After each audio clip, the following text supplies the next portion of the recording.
Hey, this is William from primerpodcast.com, and today I'm going to show you my drywall box. This is just a way to help keep things organized, and it started off that I needed a place for my knives. I used to carry them in a smaller toolbox, but getting a 12-inch knife to fit inside of a toolbox and then a few accessories just seemed cramped and not very well organized. I got another one of these DeWalt T-stacks. Again, I can't stack anything on top of here, but I can put this one on top of another one.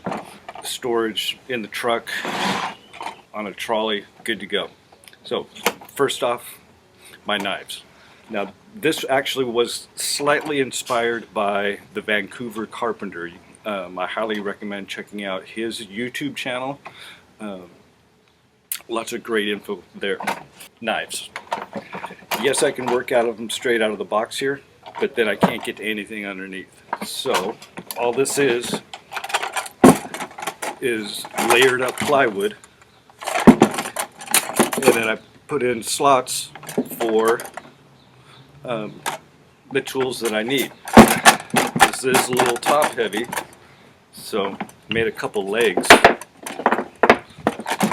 I guess that would be like a dado in there, so it can stand up out of the way. Luckily, I'm not a drywaller, but I do tons of patching, and these are the things I need. Always have a 12-inch. It's not usually my go-to because I generally do smaller stuff, but that's why I have my 10-inch. For me, this is plenty of control for what I do.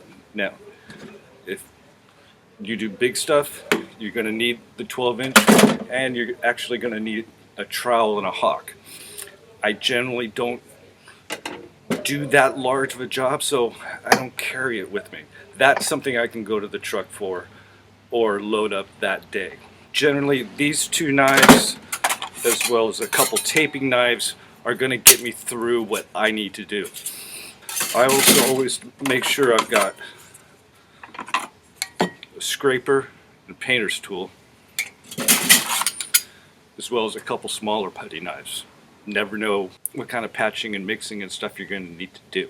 I have found that storing your knives this way, rather than rattling around in a toolbox, keeps them straighter, cleaner, and more organized because you know where everything is. And speaking of organized, inside my open tote here, made just a little plywood tray to hold some of the essential stuff when I go out for a job and I need to do some patching. That would be a margin trowel, a drywall saw, utility knife, an extra tape measure, one of these nice drywall trimmer edger type things. Oh, it's come in handy.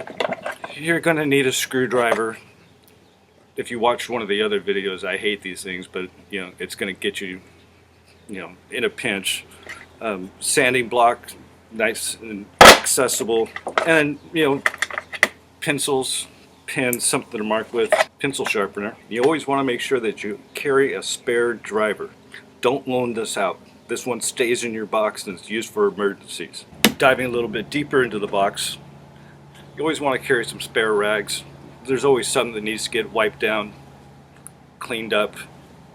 Dust mask for when you're sanding is essential. And speaking of sanding sponges, again, I do smaller jobs. I don't do big jobs, but even on a big job, when that final sanding, I really like these, especially for the corner ones. You also want to make sure that you've got a good hand sander with sandpaper. This is good for your first sanding, your first and second coats. Make sure things are flat, and then come in with your sanding sponges to do your last feathering out and such. To help with that first and second coat, and getting that third and even the last coat, if you just get it nice and straight, you're going to need a good straight edge. I didn't have enough room in here, nor did I want to buy another level that I really probably don't need in this box, because I carry level with me in my regular everyday carry. Piece of square iron. I cut it off to fit inside. I can use it, to make sure wall's flat. I've got a good straight edge. And again, I do patching, so most of the time I can get away with this as my straight edge, and it's better than trying to find some scrap wood that's laying around on the job that looks like it might be straight. Iron tends to be straight. Now again, this is for set up for patching, not big jobs. If I had big jobs, obviously I'd be carrying a 5-gallon bucket of joint compound, a full bag of 20-minute plaster. But for what I do, hey, this is going to be enough to get me through most patch jobs that I have to do. If I need more, I can refill it more. That's when it's okay to go, take a walk to the truck, go to the shop, or if it's a big job, you would have already brought your big bag of stuff. This is to get out of the jam. Same thing with some joint compound. Again, this is not big job. This is final touch up. When these run out, well then, yeah, at the end of the day, fill them back up. But you don't want to stop what you're doing because you just need this much joint compound, and time is money.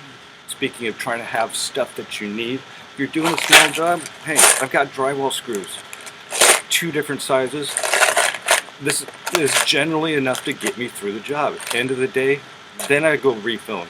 That way I don't walk out to the truck for screws. Then I walk out to the truck for joint compound. Use what I have on hand. Again, small job stuff, not big job stuff. Then fill up at the end of the day, all at once. And I'll try to grab a piece of cardboard, take notes of what needs to get filled up, so that way I don't have to take the whole box apart at the end of the day. I know I've written it down as I go. I know what needs to get refilled. Now luckily I don't have to do a lot of taping jobs, but I do carry some tape. Do I need to carry the whole roll? No. The last bit of it is fine. This is what I had left over from a big job. It's like, hey, this fits. It's about the size of a roll of tape, which you need to make sure that you always have some good tape with you. I like the 3M. Little specialty tool. This is like a corner tool, a corner edger. They work pretty good if you've got to get in and doing, like an inside corner. This is a cheap plastic one. I would not use this on a big job, but if I just need to get into a tight little spot, this has worked in the past. It's light, it's small. If I know I'm doing a big job and I know I'm going to be doing a lot of corners, yes, that's when I would have thought ahead of time and brought my good one. When I'm done with the patch job and I've wiped everything smooth, I've cleaned everything smooth, quick little touch up with primer will really show you if you've got any mistakes. Plus, it helps you out because the next day you're probably going to be painting that wall. You've got to make sure to use some sort of tray. Again, I don't use a hawk because I generally don't have anything that big that warrants carrying one. This works, it's cheap. I use this mostly for mixing. I rarely use it to be applying stuff because I like to go with the 2 knives technique. So I'll do my mixing, get all the bubbles out, or the 20-minute plaster, load it up on my 10-inch. Oh, that's a scraper. Load it up on my 10-inch, work it, and hit it with my taping knife. Or conversely, switch hands, do it the other way. Get in there. Good brush for cleaning up, and the one thing that I am missing is a good sponge. So I'm going to write myself a note to bring a sponge. So I hope that gives you some ideas of how you could set up your box, but again, customize it for what you do. This works for me because this is the type of stuff that I do. So I got my tools together based off of that. Build yourself a couple of boxes, figure out what you need, stay organized, And that's all about saving time ultimately and being efficient. Thanks for watching. Hope this helped somebody. You can always get a hold of us at primerpodcast@gmail.com. Visit the website at primerpodcast.com, and please make sure to hit that subscribe button. It really helps us out.